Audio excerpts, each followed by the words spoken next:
Beaucoup de chrétiens s'étonnent de ne pas voir beaucoup de choses que Dieu a dit dans leur vie arriver. Mais pour qu'une prophétie s'accomplisse, il faut de la persévérance. Ma conscience et ma foi m'interdisent de classer Dieu dans la catégorie des personnes qui n'honorent pas leurs engagements. Dieu fait ce qu'il dit. Si tu n'as pas vu ce que Dieu t'a dit, c'est que c'est toi qui n'as pas fait ce que tu devais faire. Je le sais maintenant depuis quelques années et j'ai vu sa fidélité à chaque étape. Je pense que c'est à toi d'apprendre à faire les choses que tu dois faire pour que Dieu fasse ce qu'il doit faire. Alléluia. Dieu n'est pas un Dieu injuste. J'ai foi dans le Dieu que je sais. Il est plus que fidèle. Il est plus que fidèle. Il est plus que fidèle. Si tu n'as pas encore vu ce que Dieu te dit, c'est parce que tu n'as pas encore fait ce qu'il te demande. Si tu es prêt à faire ce qu'il te demande, tu verras ce qu'il te dit. Deutéronome 28, il dit ceci. Il dit, lorsque tu obéiras, les choses attendent ton obéissance. Les choses de Dieu dans ta vie attendent simplement ton obéissance. Lorsque tu obéiras. Donc, ça commence quand tu obéis, pas avant que tu n'obéisses. Vous n'avez pas besoin de plus d'hommes de Dieu pour prier pour vous. Vous avez besoin de faire ce que Dieu vous a dit de faire. Les choses de Dieu ne fonctionnent pas avec les prières des hommes de Dieu. Peu importe l'onction de celui qui est établi sur la terre, prier pour une personne désobéissante ne va rien donner. Samuel, l'un des prophètes majeurs de son temps, prophète de haut niveau, de haut vol, a commencé à prier pour Saül. Dieu a dit à Samuel, tu es un grand prophète, mais tu te fatigues pour rien. Il dit, Saül, là, je l'ai rejeté. Aucun prophète ne peut changer la position d'une personne devant Dieu par sa prière. Dieu a dit à Samuel, il dit, Saül, il faut le laisser, je l'ai rejeté. Et Dieu avait dit à Saül, il a dit, l'obéissance vaut plus que le sacrifice. Les choses de Dieu dans ta vie ne viennent pas. Parce que ce qu'il te dit de faire, tu ne fais pas. Moi, je peux prier pour toi. Ça ne va rien changer.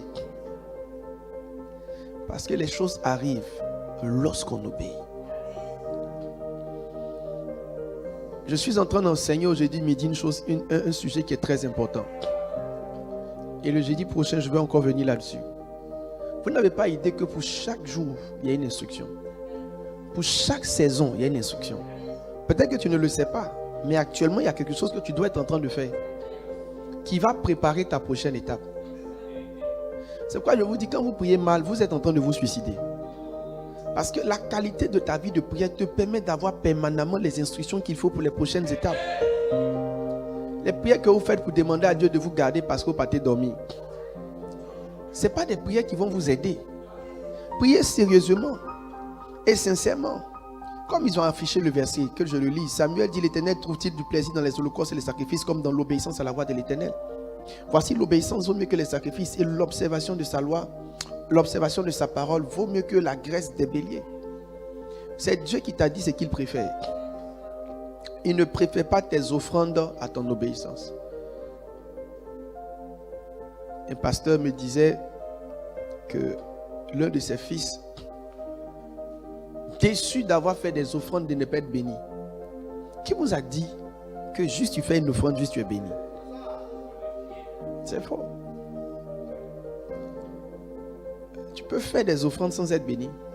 C'est ce que Samuel et plutôt Saül était en train de faire. Il est en train de faire des offrandes. Dieu lui a dit non. À ce stade de ta vie là, c'est pas ça que je te demande. C'est telle chose je t'ai demandé. Il y a plein qui désobéissent au Seigneur et qui veulent faire des offrandes pour couvrir leur désobéissance. La désobéissance, ce n'est pas seulement le péché.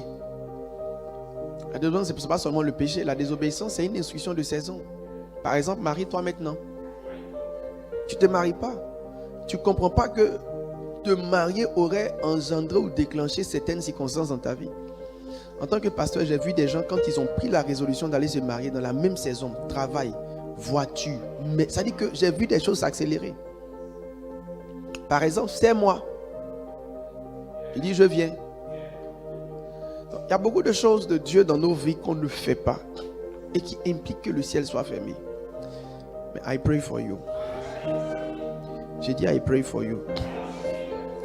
I pray for you. Après cette matinale, que l'esprit de l'obéissance te saisisse. Que l'esprit de l'obéissance te saisisse. Et pendant que l'esprit de l'obéissance est en train de te saisir, je te vois accomplir les choses de Dieu. Et je vois les choses de Dieu dans ta vie aussi se manifester. Priez pour avoir un esprit d'obéissance. Ne demandez pas beaucoup de choses. Demandez les choses qui font fonctionner les choses. Priez pour avoir juste un esprit d'obéissance. Priez. Quand vous priez, au lieu de faire veille de prière pour chercher tous les sorciers de ton village, prie pour avoir un esprit d'obéissance. Ça veut dire ce que Dieu te dit. Fais-le. Prie pour que ton cœur soit spontané. Prie pour que ton cœur soit spontané. Quand Dieu te parle, aussitôt tu le fais. Si tu as un esprit d'obéissance, tu seras étonné que de tous ceux qui te connaissent ou de tous ceux que tu connais, tu vas commencer à prendre de l'avance. Un prieur désobéissant sera frustré. Parce que chaque prière a pour but de mettre entre tes mains une instruction pour la prochaine étape. Et toute prière est censée construire un pont vers les prochaines dimensions. Prie avec moi et demande un esprit d'obéissance. Demande un esprit d'obéissance. Demande un esprit d'obéissance. Dis, donne-moi un esprit d'obéissance. Un esprit d'obéissance. Un esprit d'obéissance. Juste l'obéissance. Juste l'obéissance. Juste l'obéissance. Juste l'obéissance. Un esprit d'obéissance. Un esprit d'obéissance. Un esprit d'obéissance. Un esprit d'obéissance. La Bible dit, il s'est rendu obéissant. Il s'est rendu obéissant. Christ s'est rendu obéissant. Tu devrais te rendre obéissant. Tu devrais te rendre obéissant. Lelelebo, sinelema, yandalaba. Oh, il s'est rendu obéissant.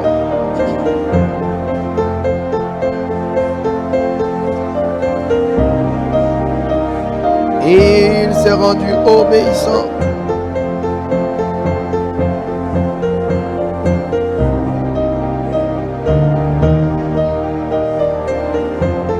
Il s'est rendu obéissant.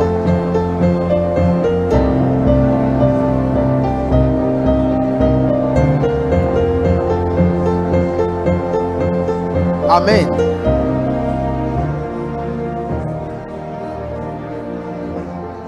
Amen. Il s'est humilié lui-même, se rendant obéissant jusqu'à la mort, même jusqu'à la mort de la croix. Verset 9. C'est pourquoi Dieu l'a souverainement élevé. Si vous voyez l'élévation, c'est qu'il y a eu d'abord l'obéissance. Il n'y a jamais d'élévation sur la vie d'une personne sans qu'il n'y ait eu l'obéissance préalable. I pray for you. Que l'esprit de l'obéissance vienne dans ta vie dans le nom de Jésus. Que l'esprit de faire les choses que Dieu te dit, dans le temps des choses que Dieu te dit, vienne dans ta vie. Que tu aies de la spontanéité dans l'obéissance. Que tu sois prompt à obéir. Que tu le fasses systématiquement. Que tu le fasses quand tu l'entends. Que tu le fasses systématiquement. À compter d'aujourd'hui, l'esprit qui rend obéissant est sur toi. Il marche sur ta vie. Au nom de Jésus. Amen. Est-ce que tu peux acclamer Jésus? Amen, amen, amen, amen.